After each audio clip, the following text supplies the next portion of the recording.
ও যাদের দুর্বল হৃদয় তারা অবশ্যই এই ভিডিওটা কন্টিনিউ করবেন না।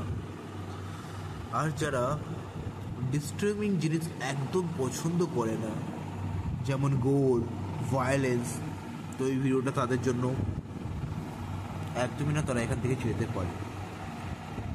তো অনেকের মাথায় একটা প্রশ্ন জাগছে যে এরকম সেট আপ কেন, না কোনো লাইটস, সব কিছু অন্ধকার। তো আমি বলে রাখি তাদেরকে, কারণ আমি একটা নতুন এপিসোড শুরু করেছি, দ্য ডার্কেস্ট এপিসোড। তো এটা তার নাম্বার 3 এপিসোড। যারা নাম্বার 1, নাম্বার 2 দেখেননি তারা অবশ্যই চেক আউট করতে পারে।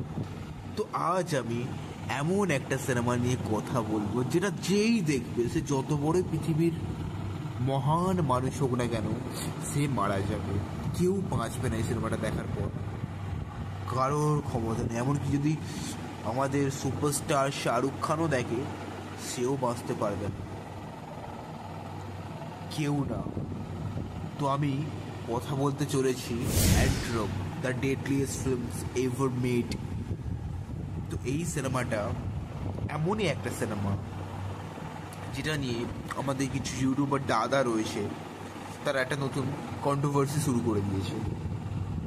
মানে আমি যেখানেই দেখছি ইউটিউবে অ্যান্ট্রম হিন্দি এক্সপ্লেন বা বেঙ্গলি এক্সপ্লেন, সেখানে লেখা আছে इस फिल्म को जो देखा वो मर गया, इस फिल्म को जो लोग पूरा देखने की कोशिश किया वो मर गया।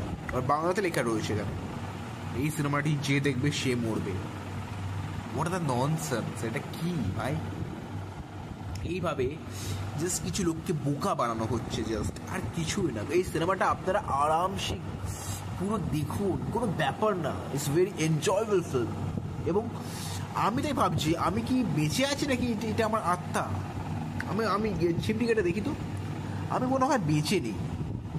আপনারা মনে হয় আমার আত্মার কথা শুনছেন, কারণ ইউটিউবার দাদারা তো বলেছে এই সিনেমাটা যে দেখবে সে 100% মরে যাবে।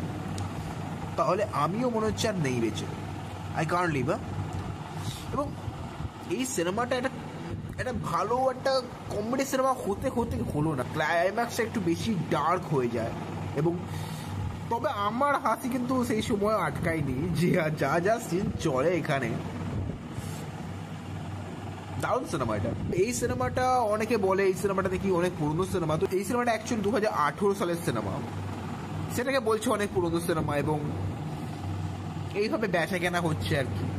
তো অ্যান্ট্রম আপনারা জোগাড় লাগে অবশ্যই দেখুন, it's very very watchable film এবং দারুণ লাগবে। যাদের ভয়টা হচ্ছে যদি সিনেমাটা দেখে মারা যায়, যদি কিছু হয়ে যায়, ঠিক আছে ভাই দেখো, যদি কিছু হবে, যে যেরকম আমার হয়েছে, অনেক কিছু হয়ে গিয়েছে। তো এইটুকুই বলার ছিল।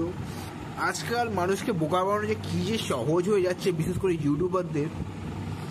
অনেকে আমি দেখছিলাম, অনেক ইউটিউব চ্যানেল রয়েছে, কমেন্টে যারা লিখছে, দাদা আমি দেখবো, কিছু হবে না তো, দাদা কিছু হবে না তো, এই সিনেমাটা দেখার পর যদি কিছু হয়ে যায় আমি বেঁচে থাকবো তো। এবং যে ভিডিও ক্রিয়েটার সে বলছে না, অবশ্যই সিনেমাটা আপনারা দেখবেন না।